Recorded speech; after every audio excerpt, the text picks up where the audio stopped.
ایک private contractor کو ایک کام دیا تھا جواہرات بیگم نے، جب تم نے اور تمہارے کیا کہنا چاہیے نقلی باپ اورنگزیب کاردار نے مالی بدعنوانی کے باعث جواہرات کی کزن کو جیل بھجوایا تھا اور خاص تمہارے حکم پہ اس کے اوپر تشدد کروایا گیا تھا، تو تمہیں یاد ہوگا کہ اس تشدد سے وہ ہسپتال جا پہنچا تھا، جہاں گو کہ وہ مر گیا، مگر اس کے جو بلڈ ٹیسٹ کی رپورٹ آئی تھی وہ درست نہیں تھی، کیونکہ جواہرات بیگم نے ایک کانٹریکٹر کو کہہ کر اصل بلڈ سیمپل لیب سے غائب کروا کر کسی اور مریض کی رپورٹس جمع کروا دی تھیں۔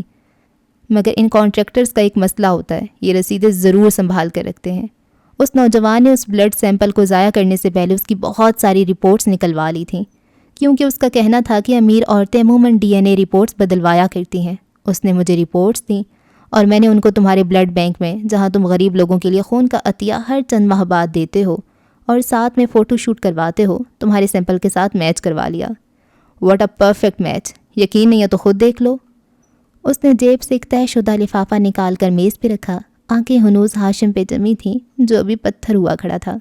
اس سے لگا وہ سانس بھی نہیں لے رہا تھا، پلک بھی نہیں جھپک رہا تھا۔ سو اورنگزیب تمہارا باپ نہیں تھا؟ فارس ٹہلتی ہوئی اب کہہ رہا تھا، ہاتھ ہلاتے ہوئے جیسے خود کو سمجھا رہا تھا، مگر طیب کو خود بھی معلوم نہیں تھا کہ اس جیسے بیکار، گھٹیا اور کنگال آدمی کا ایک شاندار سا بیٹا بھی ہے۔ کسی زمانے میں وہ امیر اور خوش شکل تھا، مگر آخری وقت میں تو کافی رزیل سا ہو گیا تھا۔ وہ اب ٹہلتے ٹہلتے ایکواریم کے قریب آ رکا، انگلی اس نے شیشے کی دیوار پہ اس جگہ پھیری جہاں کبھی آبی نے سفید پڑتے ہاتھ رکھے تھے۔ اس لیے وہ آخری وقت تک جواہرات کو بلیک میل کر رہا تھا اور وہ تمہیں روکتی تھی کہ اس کو جیل میں نہ پھینکواؤ، مگر زیادہ کوشش اس نے بھی نہیں کی، کیونکہ وہ اس کا اصل راز نہیں جانتا تھا، نہ ہی اورنگزیب کاردار جانتے تھے۔ وہ اب جیبوں میں ہاتھ ڈالے کھڑکی کے سامنے جا کھڑا ہوا تھا اور باہر تاریک رات اور شہر کی روشنیوں کو دیکھ کر کہہ رہا تھا، اورنگزیب کو ہمیشہ نوشرواں پہ شک ہوتا تھا، مگر اس کی مشابہت ان سے بہت تھی۔ تم پہ کبھی شک نہیں کیا، لیکن تم ان جیسے نہیں تھے، اپنی ماں پہ گئے تھے۔ یہی وجہ تھی کہ میں اور نوشرواں، ہماری شکلیں اور آوازیں ملتی ہیں، ہم اورنگزیب جیسے ہیں، تم ویسے نہیں تھے، تم ہمیشہ مختلف تھے، تم علیشہ جیسے بھی نہیں تھے، تم سب سے الگ تھے، کیونکہ تم کاردار تھے ہی نہیں۔ پھر چہرہ موڑ کر اسے دیکھا، وہ سن کھڑا تھا، اس کی پیشانی تر تھی، قطرے کن پٹی سے نیچے ٹپک رہے تھے، مگر اسے سانس نہیں آتی محسوس ہوتی تھی۔ فارس اس کے قریب چلتا آیا۔ دوسروں کے باپ کو مارتے یہ خیال آیا تھا کبھی ہاشم کہ اپنے باپ کے بھی قاتل نکلو گے ایک دن؟ اور جس کو تم ساری زندگی اپنا باپ مانتے رہے، جس کی سیاست بچانے کے لیے تم نے عمل اور نور سے ان کا باپ چھینا، وہ آدمی تو تمہارا کچھ لگتا ہی نہیں تھا۔ پھر اس پہ ایک تعصب بھری نظر ڈالی۔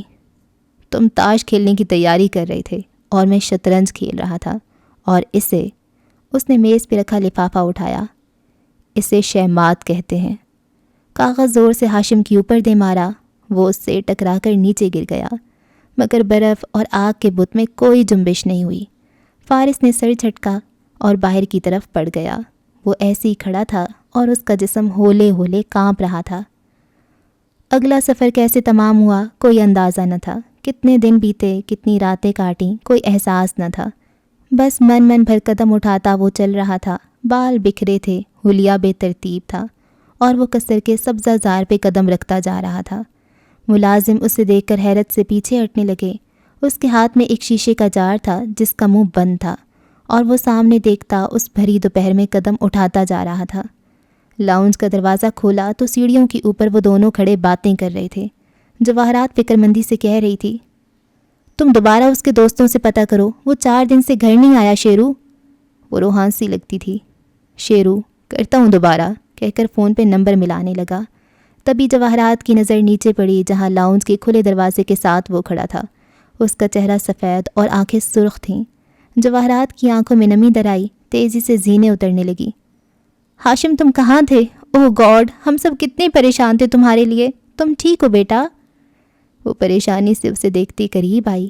وہ عجیب سی نظروں سے اسے دیکھے گیا، جار میز پہ رکھ دیا۔ کوئی مسئلہ ہے تو مجھے بتاؤ، مت سنو لوگوں کی باتیں، سب لوگ جھوٹ بولتے ہیں۔ وہ اس کے سامنے کھڑی بے بسی سے کہہ رہی تھی۔ وہ اسے دیکھتا ہوا قدم قدم قریب آنے لگا۔ جواہرات کو عجیب خوف سا آیا، وہ ایک قدم پیچھے ہٹی۔ میں نے نہیں مارا اورنگزیب کو، جھوٹ بولتے ہیں سب، اور تم اورنگزیب کی محبت میں مجھے بھلا بیٹھے ہو کیا؟ وہ آنسو بہاتی کہہ رہی تھی۔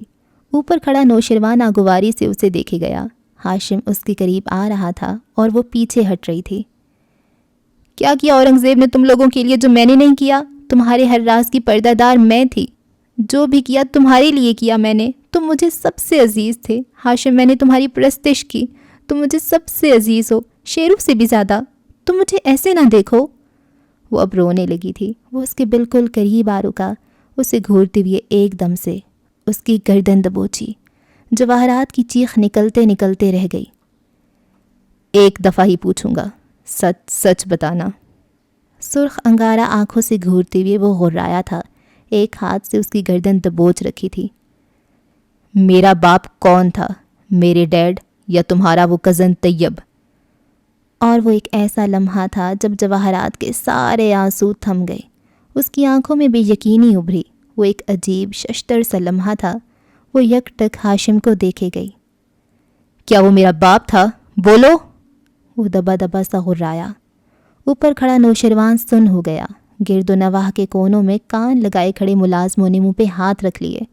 جواہرات کے لب پھڑپھڑائے، اس نے تھوک نکلا، آئی کین ایکسپلین، اور ہاشم نے اس کی گردن چھوڑ دی، ہاتھ نیچے گرا دیا۔ اس کی آنکھوں میں ایسا درد ابھرا تھا جو جواہرات کی جان نکالنے لگا۔ وہ مڑ گیا اور چند قدم آگے گیا۔ ابھی سب سن کھڑے تھے، دم سادھے، سانس روکے۔